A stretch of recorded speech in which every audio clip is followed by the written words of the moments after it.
सपा नेता आजम खान ने बुधवार शाम को दल बदल के कयास खारिज कर दिए। आजम खान ने कहा कि हम चरित्रवान लोग हैं, बिकाऊ नहीं हैं। इस दौरान उन्होंने अखिलेश यादव पर कहा कि वह बड़ी पार्टी के बड़े नेता हैं।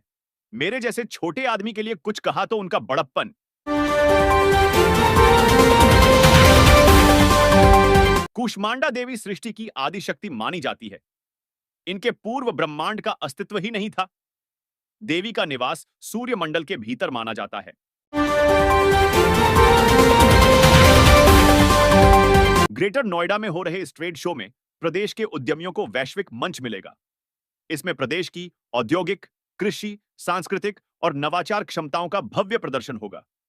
मुख्यमंत्री योगी आदित्यनाथ ने बुधवार को ग्रेटर नोएडा पहुंचकर 29 सितंबर तक चलने वाले ट्रेड शो की तैयारियों की समीक्षा की। लद्दाख के हितों के लिए लड़ रहे लोगों के साथ एकजुटता प्रदर्शित करने और बातचीत को आगे बढ़ाने के लिए वीरवार को कारगिल बंद का ऐलान किया गया है।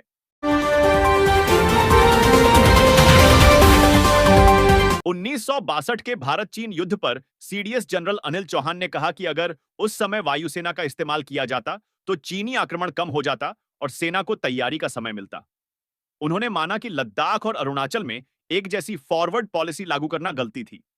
आज हालात बदल गए हैं और वायु शक्ति का इस्तेमाल अब तनाव बढ़ाने वाला कदम नहीं माना जाता।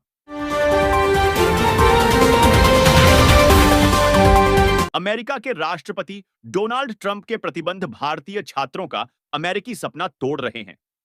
H-1B वीजा पर नए नियमों ने भारतीय छात्रों को हतोत्साहित किया है। कई छात्रों ने ऐन वक्त पर अमेरिका जाने का फैसला रद्द कर दिया है।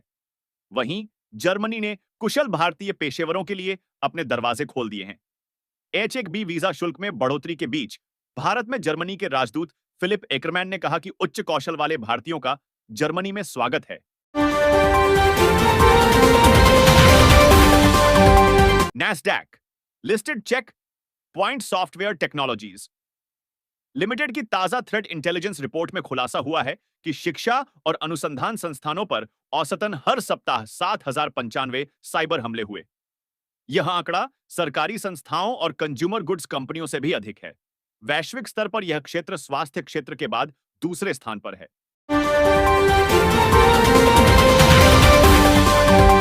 Proactive governance and timely implementation Pragati platform की 39वीं बैठक के दौरान खनन, रेलवे, जल संसाधन और बिजली समेत विभिन्न क्षेत्रों से संबंधित परियोजनाओं की समीक्षा की गई।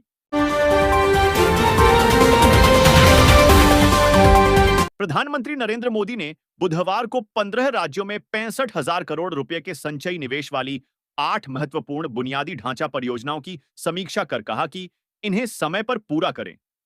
मोदी ने कहा कि क्रियान्वयन में देरी से दोहरी लागत आती है। अक्सर परियोजना का व्यय बढ़ जाता है और नागरिक आवश्यक सेवाओं और बुनियादी ढांचे तक समय पर पहुंच से वंचित हो जाते हैं। उन्होंने स्पष्ट समय सीमा और बाधाओं के शीघ्र समाधान पर जोर दिया गया। महाराष्ट्र के नंदुरबार में आदिवासी युवक जय वाल्वी की हत्या के विरोध में निकले मार्च के दौरान हिंसा भड़क गई। नंदुरबार कलेक्टर ऑफिस पर पथराव और तोड़फोड़ में 18 लोग घायल हो गए, जिनमें 12 पुलिसकर्मी भी शामिल हैं। हालात काबू में लाने के लिए पुलिस ने लाठीचार्ज और आंसू गैस का सहारा लिया। वहीं 100 से ज्यादा लोगों को हिरासत में लिया गया है।